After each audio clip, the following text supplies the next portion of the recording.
Monday Night Football is replaced by Saturday Night Football this week as the Atlanta Falcons go on the road to take on the Detroit Lions. Atlanta is currently installed as a 3.5-point favorite in this game on BETDAQ, 50.5 the total.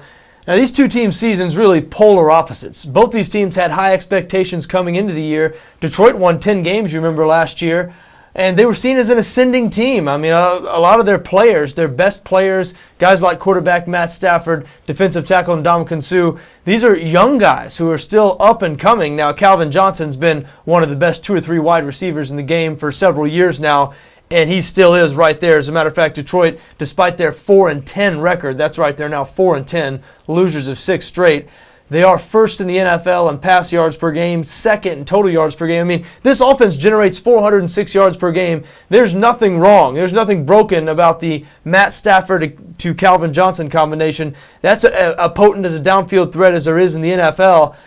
But Atlanta has been steadily improving on defense as the year's gone along. I mean, Atlanta's 12-2. Like we said, Detroit has lost 6 straight. They're 4-10. Atlanta, a team with similar expectations coming into the year, 12-2, tied with Houston for the best record in the NFL. If the Falcons win this game, they will lock up home field throughout the playoffs in the NFC, which is huge for this team because Atlanta is a lot better at home.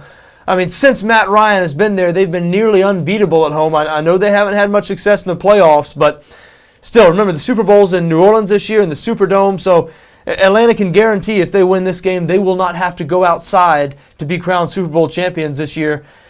And you see a 3.5-point line, it feels a little low considering that Detroit's lost 6 straight games. They just lost 38-10 to the Cardinals last week. The Arizona Cardinals, who were riding a 9-game losing streak, they've just been embarrassed 58-0 by Seattle. To get blown out by the Cardinals like that, there's really no explanation other than maybe Detroit sort of folded the tent. Are these guys not playing hard anymore for head coach Jim Schwartz? I think this game will be a real referendum as far as that goes. Now, this is a nationally televised spotlight game. There's no other game on Saturday night, so the football-watching world will be watching this game, and it's Detroit's last meaningful game of the year, and it doesn't mean anything except that everybody will be watching, so I'm sure these players are going to want to put their best foot forward.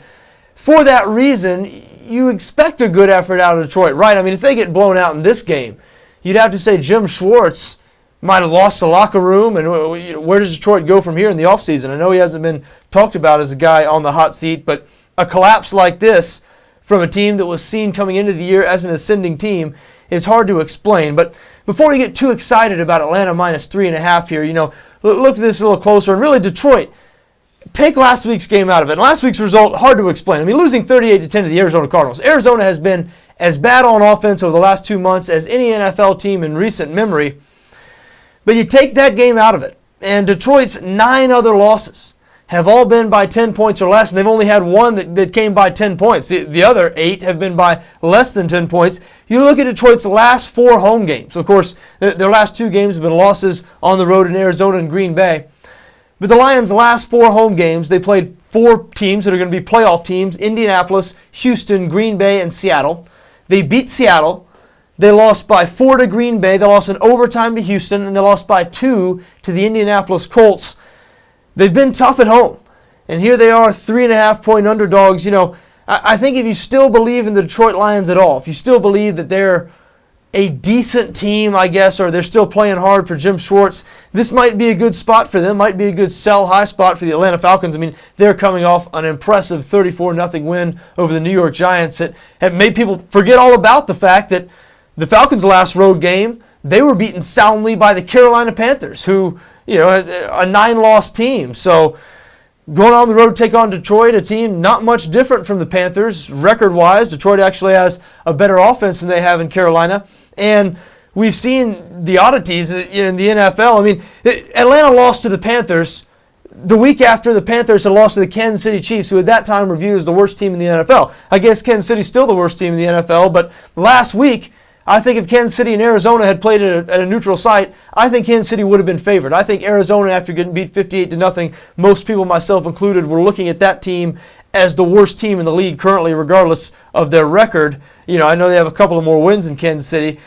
And so I guess it would be fitting. It would just go to show you how strange the NFL is if Atlanta was to lose to Carolina, a team that had just lost to the worst team in the league, then beat the defending Super Bowl champion New York Giants 34-0 in a game the Giants had to have, and then turn around the next week and lose to a team in Detroit coming off a 38-10 loss to Arizona. Now, do I think that's going to happen? Not necessarily.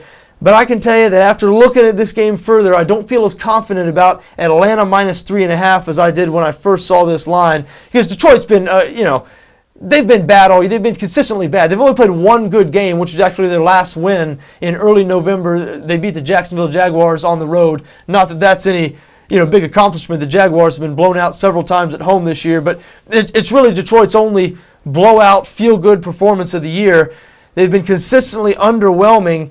And so I still lean towards Atlanta in this game. I feel more comfortable with the money line than I do minus 3.5. But, nothing would surprise me at this point in the season. Like I said, if Detroit were to come out with a win here as a home underdog, I would not be shocked. But I do lean towards Atlanta on the money line. I guess if you must, Atlanta minus 3.5.